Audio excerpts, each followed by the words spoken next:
The glass doors slid open. Elena Royce stepped into the soaring lobby of Barrington Capital Group, a billion-dollar financial empire perched atop one of Manhattan's tallest towers.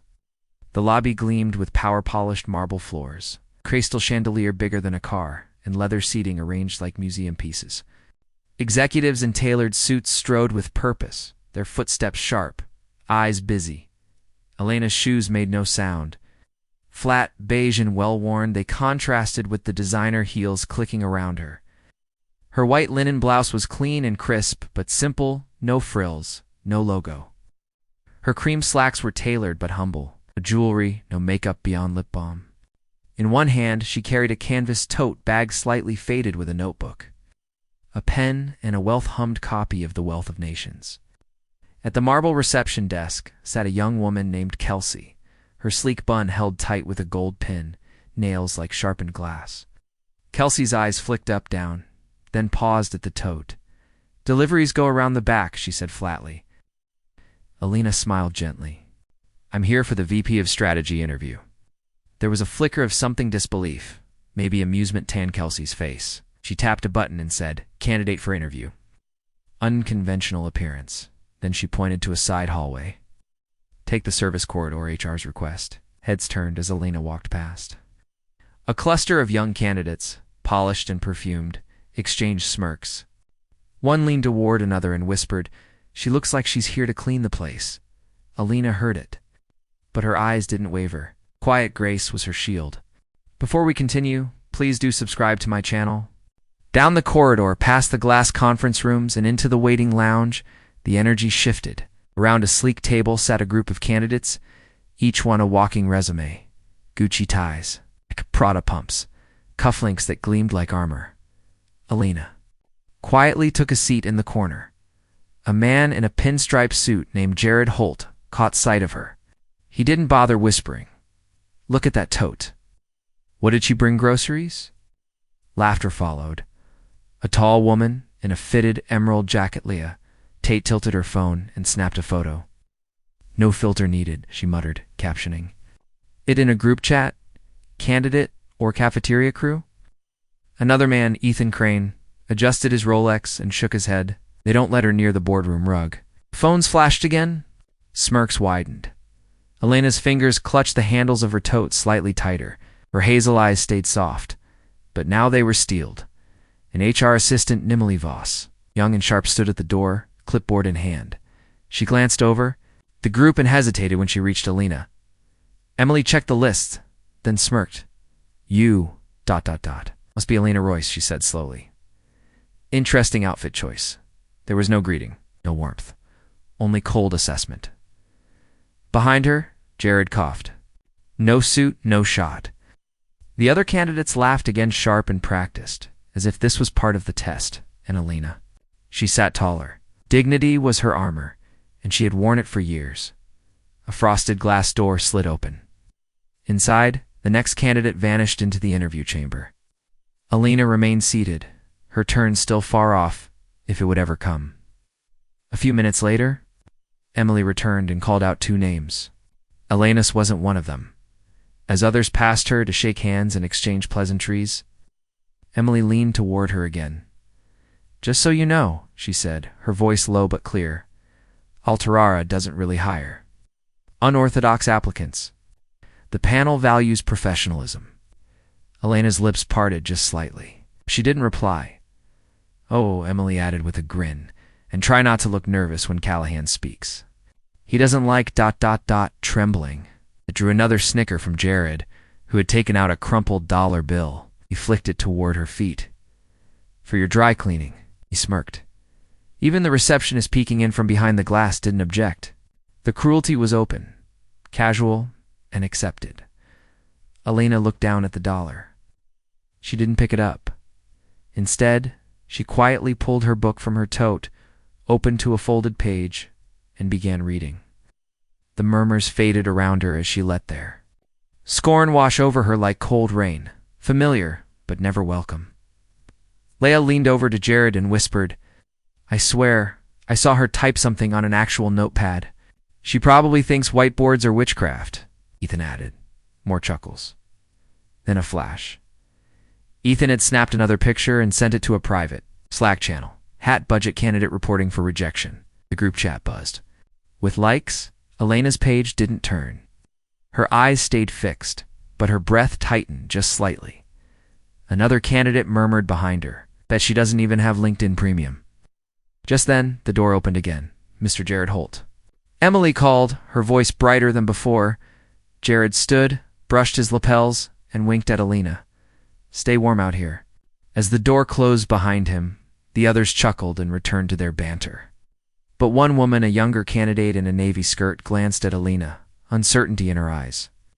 A moment of doubt, flicker of guilt. Elena felt it, but didn't show it. The stage was theirs for now. Inside her, the fire was quiet, not weak. Never weak, just waiting. The door opened again, and Emily stepped into the hallway. "Elena Royce," she called, her voice flat. Elena stood, smoothing her blouse, and walked in silently. The interview room was vast in cold glass walls. On one side, steel shelves of awards on the other.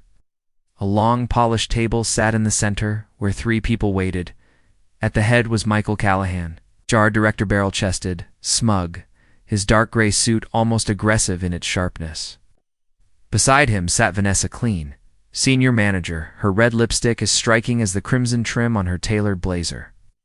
The third was David Reese, director of operations, quietly smug, gold cufflinks, glinting like teeth every time he turned. Page. As Elena entered, the air turned tense. Callahan leaned back in his chair and chuckled. "You're the candidate," he said, not bothering to hide his tone. "I thought you were from the hospitality team," Vanessa added smoothly. "That shirt.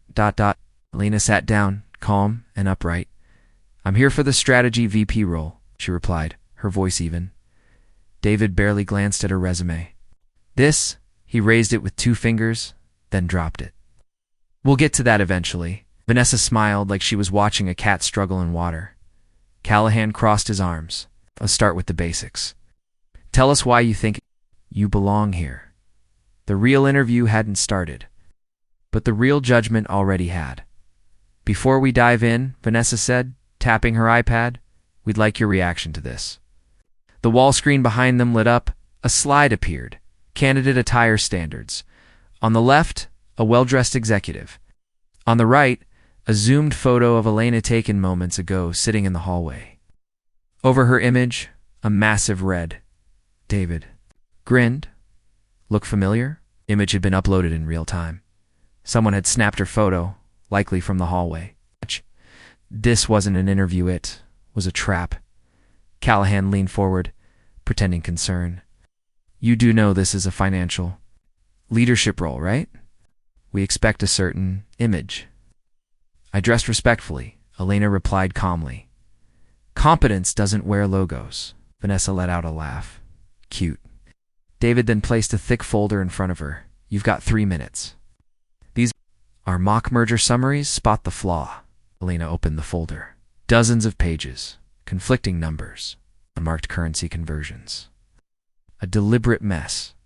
"I'll do what I can," she said quietly. Their pens tapped as she began. The screen behind her still mocked her linen blouse. Callahan checked his watch. Vanessa smirked. The room wasn't measuring intelligence. It was poking until something bled. As Elena wrote, the door creaked open again.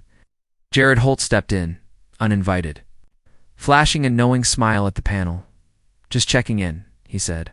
"Want to see the competition?" Callahan laughed. "Don't worry, you've got this in the bag." Jared grinned at Elena. "Did you finish your 3-minute miracle?" Vanessa leaned forward. "Almost done here. We're just giving her the stress test." David tossed another folder onto the table. "Round 2. Let's see your analysis of this budget cut across 3 global regions with different tax laws." Lena blinked. "There's no context. You've got 5 minutes, Callahan barked. Vanessa clicked her pen loudly. "You want to lead global strategy, right? Consider this real-world pressure." The timer began. Outside the glass walls, candidates watched. Phones recorded. David looked up at the camera and mouthed, "Watch this." This wasn't an interview, it was theater. And Elena was cast as the fool, but she didn't fold. Her hand moved steadily across the page. Eyes flicked from one line to the next, parsing chaos with practiced speed. Jared, still watching, frowned slightly. There was steel beneath her. Silence. Time buzzed. Vanessa snatched the papers from Elena's hand and skimmed the top line without reading. Not bad if we were hiring assistants. David gave a theatrical sigh. You bombed it. Callahan stood, clearly finished.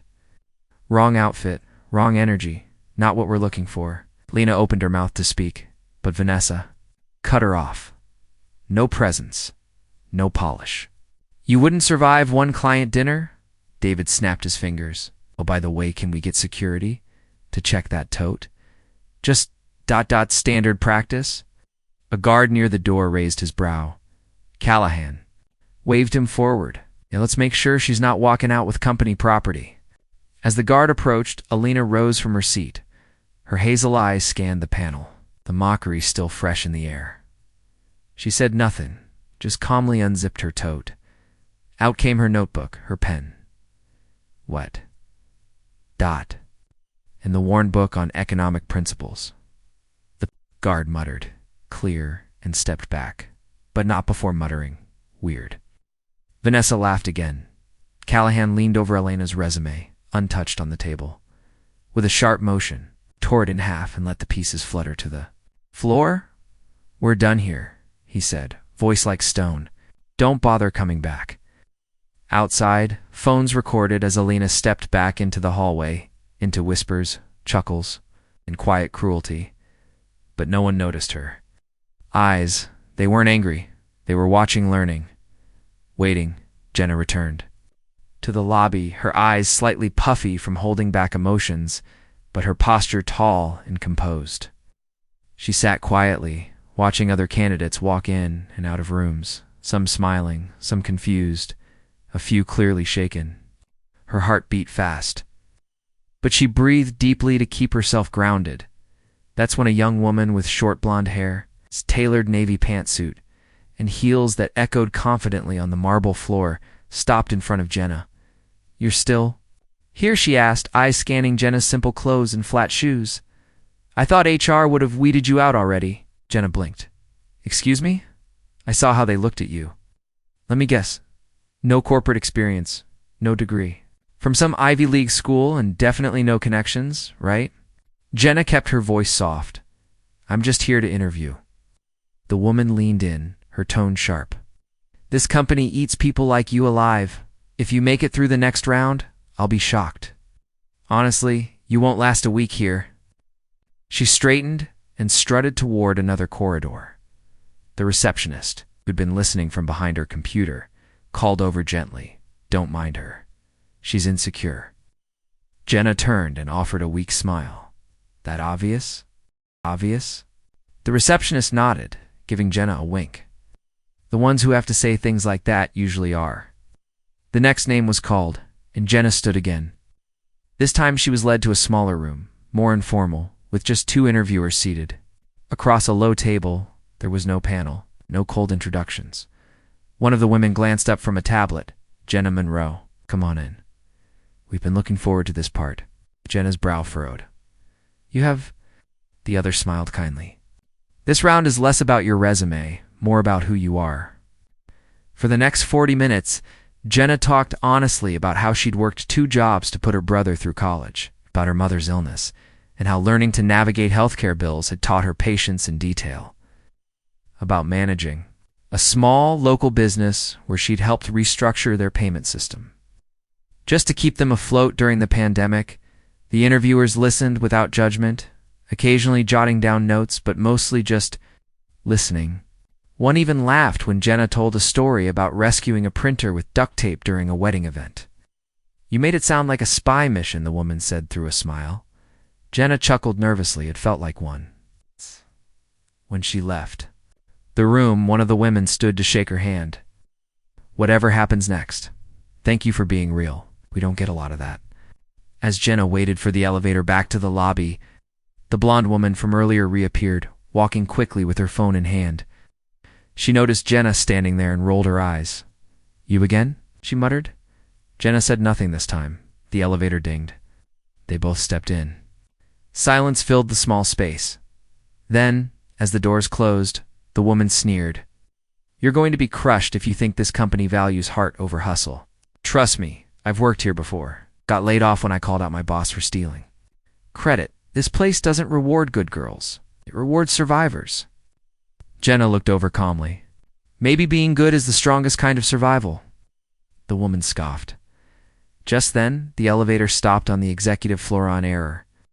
The doors opened, and standing there was a tall man with silver streaks in his hair and an unmistakable presence. He stepped in, nodded at both women, and pressed the button for the top floor. The blonde woman immediately straightened, put on a charming smile. "Mr. Keaton," she said smoothly. He nodded again but didn't speak. Jenna stood still, calm, watching the panel light up floor by floor. One thing about the man's posture felt familiar. When they reached the top floor, he exited without a word. But before the doors closed, he turned slightly and glanced at Jenna with a curious look. Just a fraction of recognition in his eyes, then vanished. Later that evening, Jenna sat on a bench outside the building, unsure whether she'd be called back again.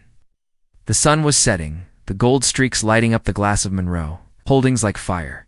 The receptionist stepped outside for a smoke break and saw Jenna still sitting there. She walked over. "You waiting for a cab?" Jenna shook her head, just catching my breath. The receptionist sat beside her. People think this place is all cutthroat. And yeah, there's some of that. Monroe built it differently.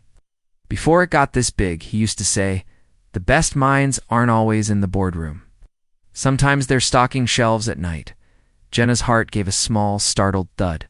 She turned, said, "That," the woman nodded. "He died a few years ago, but his daughter's supposed to be taking over soon. Rumor has it she's more like him. Kind, sharp. Hates elitism." Jenna looked down at her hands. "What's her name?" The receptionist thought for a second. "Don't remember. But people say she's kept her identity quiet. Some say she's even been sitting in on interviews lately to find out who's fake and who's real." A soft breeze stirred Jenna's hair. In that moment, she knew something no one else did. Not yet, and she wasn't going anywhere. By the time 11 a.m. rolled around, the boardroom on the 17th floor was filled with tension. Everyone who had mistreated Layla during her interview was there. Donna, a panel, even the smug receptionist who had told her to wait endlessly. They sat in silence, unsure why they were called. But sensing it wasn't good, Mr. Halbridge entered first. Wearing a dark navy suit, the lines on his face etched deeper than usual. His face held the same mix of anticipation and regret he had shown Layla the night before. Then the double doors swung open behind him. Layla entered, calm, graceful, and dressed in a simple white blouse with pearl buttons and wide-legged beige trousers. She wore no jewelry, no brand-name power, just quiet confidence. Heads turned, mouths hung open. No one could hide their surprise. Donna's face went pale. The receptionist gripped the edge of her chair. Mr. Halbridge cleared his throat and addressed the room. "I've asked you all here to introduce someone important," he said, nodding toward Layla. "This is Ms. Layla Amin.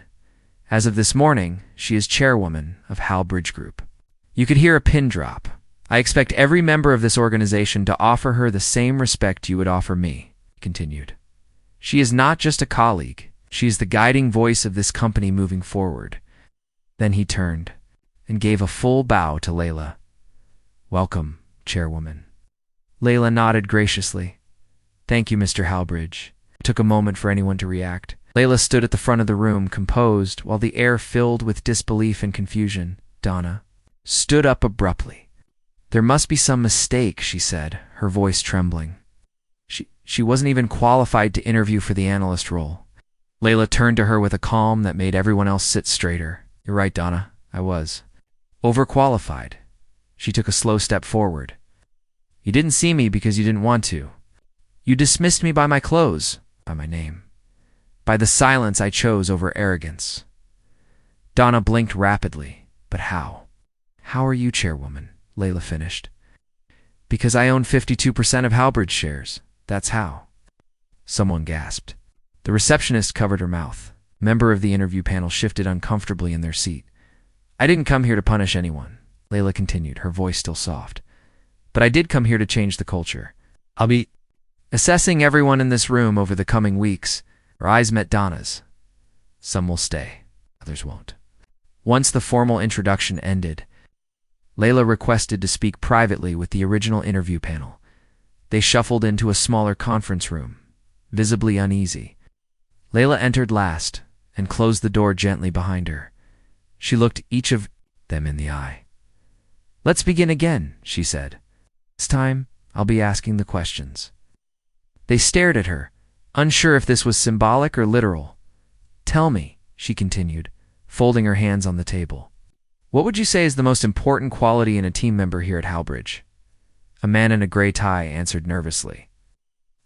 Experience? Efficiency? Layla shook her head softly. No, humanity. Compassion. The ability to see. People. Without that, you can't lead anyone not in this era. She paused. When you interviewed me, you failed the test. You didn't look beyond your expectations. You didn't ask what I had overcome to walk into that room. One woman whispered, "We were wrong." Layla nodded. Yes. But here's the good news.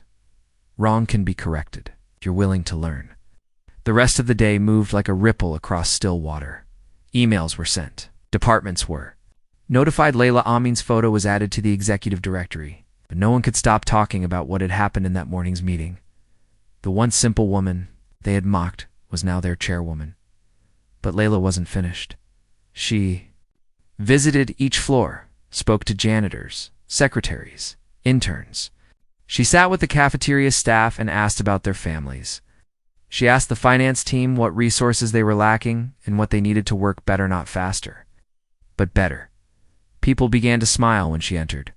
The same receptionist, who once dismissed her, brought her tea without being asked. And Donna.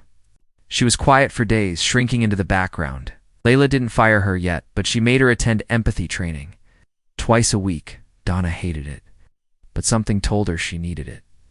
At the end of the week, Layla held her first town hall meeting as chairwoman. Her speech was short. Power isn't in how loudly you speak, she said. It's in how deeply you listen. And the crowd gave her a standing ovation. Myra sat alone outside the interview building. Her heels kicked off beside her and her shoulders sagging. The cold bench didn't bother her. It was the silence that did. She had come with dreams. Oh. She left with a hollow ache.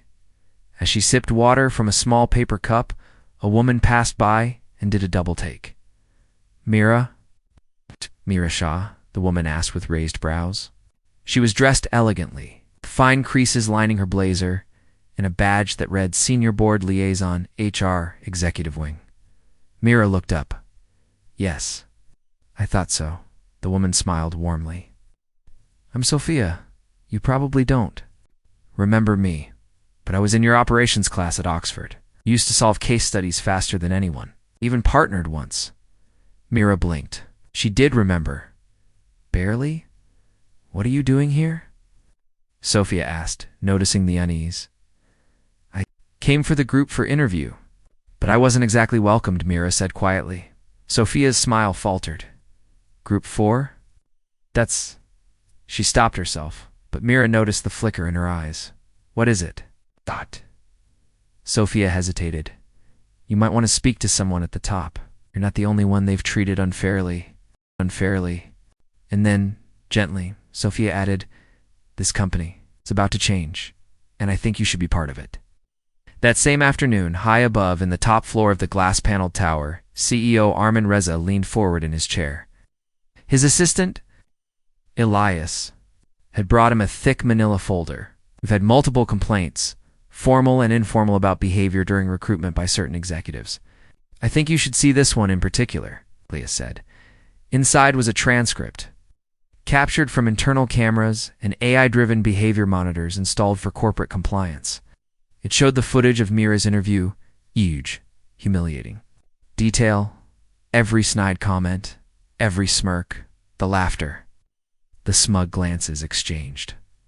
Armand watched it in silence. When it ended, he said only, Who was she? Elias pulled another sheet. Mira Shah. First generation, Oxford alumna. Bly. Published in 4 major business journals. Created a public market turnaround strategy that's now taught at 3 universities. Recently took care of her mother for a year before re-entering the workforce. Armand's eyes didn't leave the screen. And this is how we treat her. Stood up. Get me the panel who interviewed her now, and prepare the boardroom. Elias nodded and left, but paused at the door. There's something else. She's not just anyone. Check your old Founders Circle records. Armand opened the system. His eyes widened. Mira's name was listed under an internal trust established by the original founder decades ago, a special class of applicants with inherited voting potential in the company. If ever they were activated, she's not just a candidate, Armand whispered. She's one of the silent shareholders. Later that evening, in a pristine boardroom, the executives from Group 4 sat nervously. They weren't used to being called in directly by the CEO. Rumors flew fast. Armand entered without a word, followed by Elias and 2 compliance officers. I watched your interview today, he began. No greetings. No pleasantries. He pressed a button, and the screen behind them lit up with segments from the footage. The laughter, the mocking. Is this how we represent Monroe Holdings? Armand asked calmly, dangerously. Silence. She is smarter than most. Of you. More experienced. More humble. And you discarded her like a broken pen, he said, his voice low. One of the executives stammered. Sir, with respect, we thought she was a walk-in. Someone with no relevant background. No relevant background, Armand said. She wrote the paper you used to train new hires last quarter. The room froze. She's on the legacy trust list. She holds founder equity. Do you even understand what that means? Armand continued. Effective immediately, you're all suspended pending further review. And he paused. She's being invited back. But not for an interview, for something far greater. The air in the room shifted. The executives paled, and Armand ended with one final sentence. You laughed at a chairwoman in waiting. Mira was home when the knock came. Her apartment was modest but neat, filled with books and quiet strength. She opened the door to find Elias standing with a document folder. We'd like you to return, he said, offering a respectful nod. Mira blinked. I don't think not. For the job, Elias interrupted. For the board seat, it's yours. She stared at him. You're part of the Founders Legacy Trust. You've had a silent claim in Monroe Holdings for years. You were nominated long ago by someone who saw your brilliance. They left you that right. He handed her the file. The CEO personally requests you attend tomorrow's emergency board meeting. As a voting member, Myra looked down at the papers. Her fingers trembled. All these years she had walked quietly through the world. They had laughed at her, shamed her, dismissed her. But tomorrow, she wouldn't be sitting outside the glass walls. She'd be inside them, changing them, Mira whispered to herself. Let's see who's unqualified now.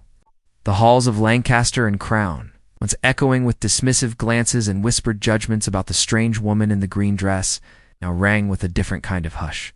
Respect, admiration, curiosity. The woman who had walked in, unnoticed, was now the one everyone secretly Googled. Blogs were writing about her. LinkedIn was aflame with quiet speculation. Who is Amara Rafiq? She turned down the CEO role. She owned shares in the parent company. No one could understand why. She didn't take the crown that was offered. But one thing was clear. She wasn't just some applicant anymore. She was the woman who made the mighty bow, and it haunted the dreams of those who had mocked her, one by one. They found excuses to pass by her again. The receptionist, who hadn't. Yvonne offered her water, now smiled too brightly. The HR manager, who had rolled her eyes, now stopped to comment on her inspiring humility. Even Skylar, trembling with embarrassment, waited outside the boardroom after a meeting. Holding a small coffee and croissant, her eyes lowered. I got you this, she whispered. Not because you need it, just because I was wrong, Mara. Accepted it with a smile. She didn't say much. She didn't need to. Grace speaks louder than revenge. One afternoon, Robert Preston invited her in again. This time not with a dozen staff watching, not for show, not for press, just two. Chairs to people, and a view of the city stretching wide beneath them. "You're still the only person I've ever bowed to," he said, smiling. Amara laughed gently. "And you're the only CEO who's offered me a title I didn't want?" "You didn't want it," he said slowly. "But everyone here does. You had something they didn't, peace. Power not to take power." "Why?" She answered simply, "Because some people change companies, and some change legacies. I'd rather do the second." He nodded. "Then let me ask again, but differently. Grand announcements? No press conference, but a quiet update was made to the company directory weeks later. Board of Directors, Amara Rafiq. Chair of Ethics and Vision. She didn't wear a suit. She didn't change her scarves. But she brought a new culture to Lancaster and Crown. Every intern was heard now. Every receptionist knew they mattered. And the chairs in the interview room, they all matched now.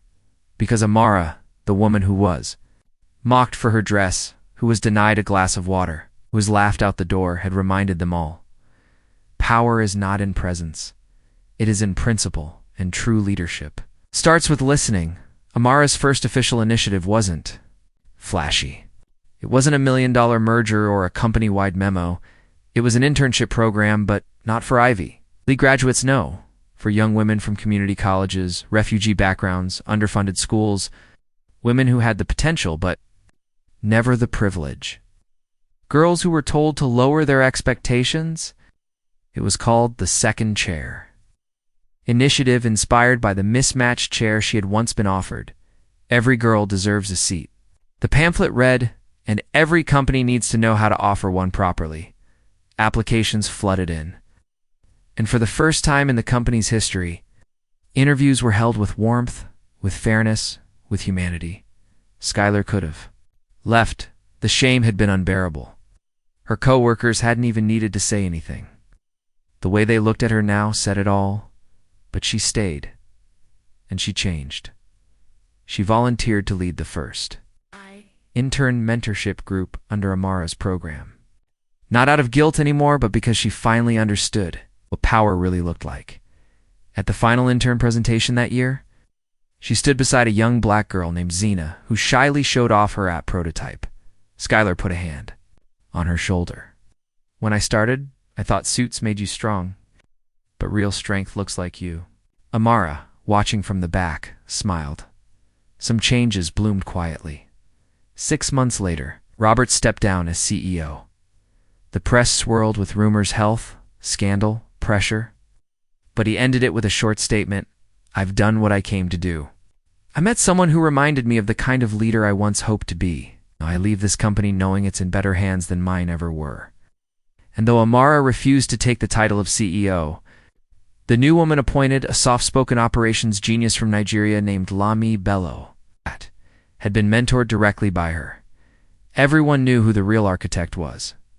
Years later, Amara was invited onto a global business leadership panel. She sat beside world leaders, best-selling authors, CEOs of Fortune 100 companies. But she still wore her soft green scarf, a journalist asked. "Miss Rafiq, what do you think helped you rise to such influence?" She smiled, then said softly, "I didn't rise. I returned. I never wanted a throne. I just wanted the world to remember what dignity looks like in every woman who is overlooked." The audience went quiet, then rose to their feet, and as applause filled the room, Amara looked straight into the camera and said to the millions watching at home, "Never mistake quiet for weakness. Sometimes, the chairwoman is the one sitting in the simplest seat." The end. The end.